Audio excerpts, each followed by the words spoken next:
welcome back to the Overflowing Glass. I hope you're having a good week. I'll admit it's a little bit turbulent right now. It's election week and things are still undecided, things are up in the air, and I think it's going to take a while for everybody to heal, come together, and I think it's going to take a while for this divide to kind of lessen, I guess you could say. But we need to take care of each other.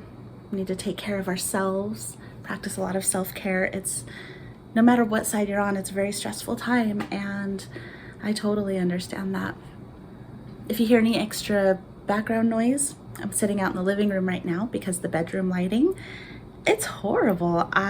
This is my first really, really cloudy day here in Fresno. It's my first chilly day in Fresno. I'm all bundled up in my sweater.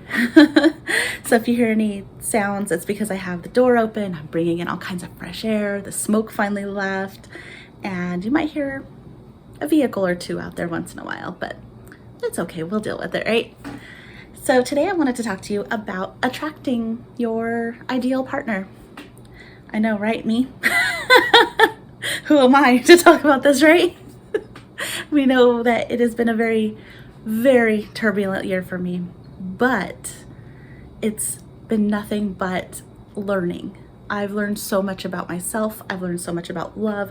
I've learned so much about partnership, being with somebody, and it hurt. I mean, this has been one of the hardest years of my life, not because of 2020, but because of me personally and my relationships with people and my relationship with myself. This has been a rough year. But I wanted to talk to you about attracting your ideal person. I was in a conversation with somebody, kind of like Voldemort, you know, he who will not be named. I hate to admit it, but so I was in a conversation with my ex-boyfriend. We were, I don't want to say rekindling our romance, but we were friendly, and things started to go somewhat in that direction. And then he started being weird, and I could tell things weren't going the way that I wanted to go in my heart and in what I would consider a good, healthy relationship. So I had a talk with him about where he was, what his intentions were, why he says the things to me that he does say about loving me and me being special and important to him, but then by his actions showing me that that's not true. And it came out that he's waiting for his dream to fall in his lap. And by his dream, like the person of his dreams. Okay, yes, so it came out that I was not this man's ideal partner. I wasn't the person that he was most interested in. That yes, he did love me, but he was waiting for his dream girl. And he wasn't actively pursuing her or anything. I don't even know if he knows her, but I wasn't her, and I thanked him for being honest and knew it was time for me to move on. And some advice that I gave him was, if you want to attract your dream girl, you need to be the kind of man that she will be attracted to. What kind of person would she be attracted to? And would she be attracted to you as you are right now? And he, of course, just answered me with an LOL, and that was it, and I didn't expect it to go any deeper. But it really got me thinking about that. The kind of person that I want in a partner, am I being the kind of person that that partner would want, would be attracted to? I want a partner that is caring and respectful, that has things going for him, whether it's school or a job or my weakness is artists. I love artists. Are you working on your art? Are you working on your passions? Are you responsible? Are you currently not under investigation? Do you currently have a warrant out for your arrest? Those things have come up, and those things are important to me. And I need to ask myself, am I the kind of person that will attract the kind of person I want? Which means I need to step up my game. I need to start treating myself with respect. I need to start treating myself with love. I need to start talking to people whose ideals are in line with mine, whose morals are in line with mine. I need to start talking to people whose interests are in line with mine. And in doing that, I've met my now best friend in Fresno, and my ex-husband has come back in my life and actually wanted to rekindle our romance. And I mean, he is exactly what I want. Like, after figuring out our problems and our issues, he as a person, he's exactly what I want. He checks every box of what I want.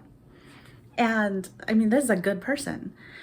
So I need to ask myself, am I the type of person to attract a good, nice, caring, stable man? And on the flip side, when I was talking to former ex-boyfriend about our relationship, I had noticed that the type of person that he's interested in, the type of girl that he follows on Instagram, the type of girls that he flirts with and interacts with the most, aren't how I am. They are very different from me. I'm not going to say what kind of person or what kind of woman they are because I don't want to be judgmental, but I will say that they're not me.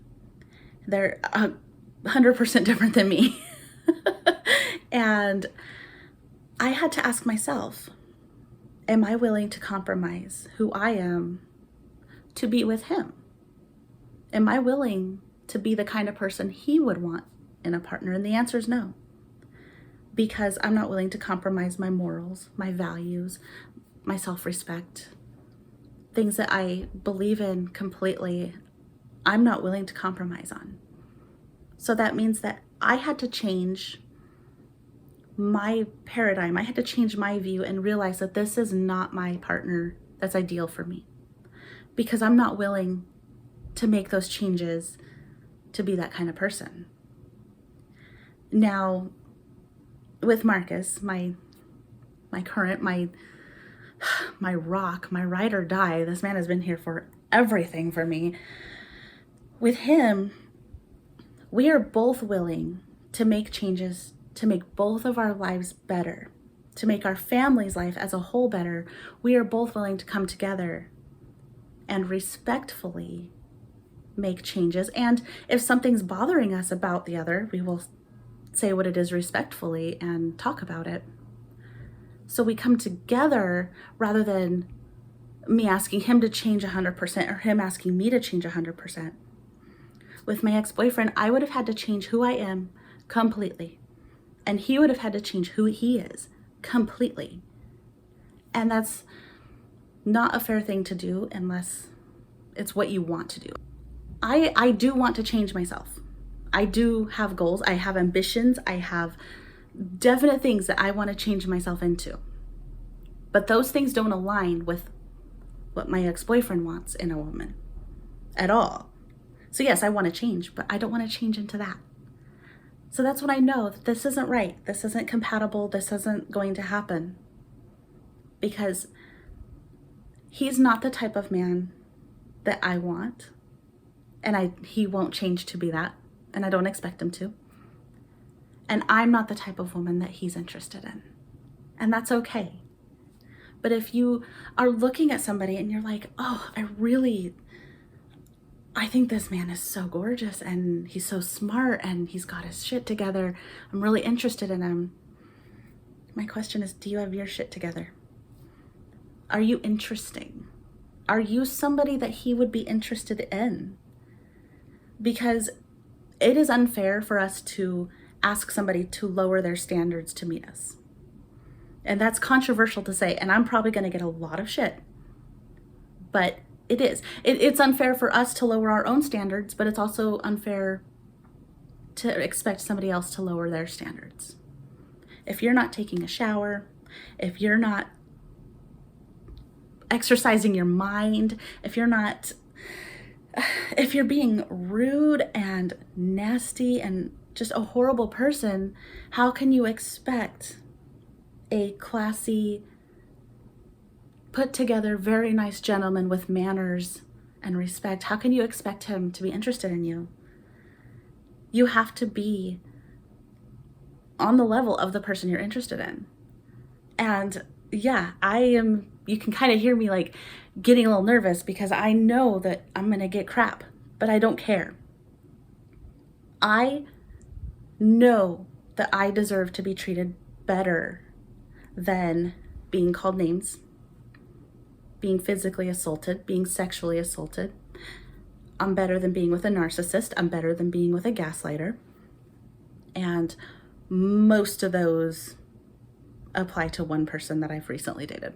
So I know that I'm better than that. So it's kind of hypocritical to say, well, I am better than that, I deserve better, but then expecting our ideal partner to lower their standards. No, we need to be even. We need to come together. If you want to be better, be better. If you don't, I'm sorry, but you got to find somebody that will accept you for who you are at that moment. And that might be tough if you don't love where you're at. There's one woman, she actually has blocked me now on Instagram, and I think it's because of this mentality that I have. Because she's very,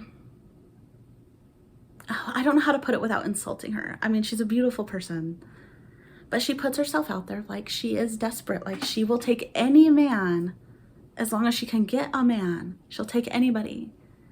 And when you put yourself out there like that, you're going to get kind of the lower end of the spectrum. The men that are interesting, intelligent, that have good jobs, that have their lives together, they're not interested in saving you. They're not. They want an equal, or they want somebody to bring something to the table. When you are asking to be saved, what are you bringing to the table? What's in it for him to come save you? You need to level up yourself. You are amazing, and you are, oh my gosh, you are so full of potential. You can do anything, and you can have anybody, but you have to believe in yourself, and you have to, it's hard. You have to be disciplined. Discipline, I like to say being disciplined is being a disciple of yourself. I learned this from my favorite podcaster. Her name's Tanya Lee. That being disciplined is being the disciple of yourself. You are loving yourself so much that you don't allow yourself to fall into bad habits. You are worthy of a great person. You are. But you need to put it out there that you are.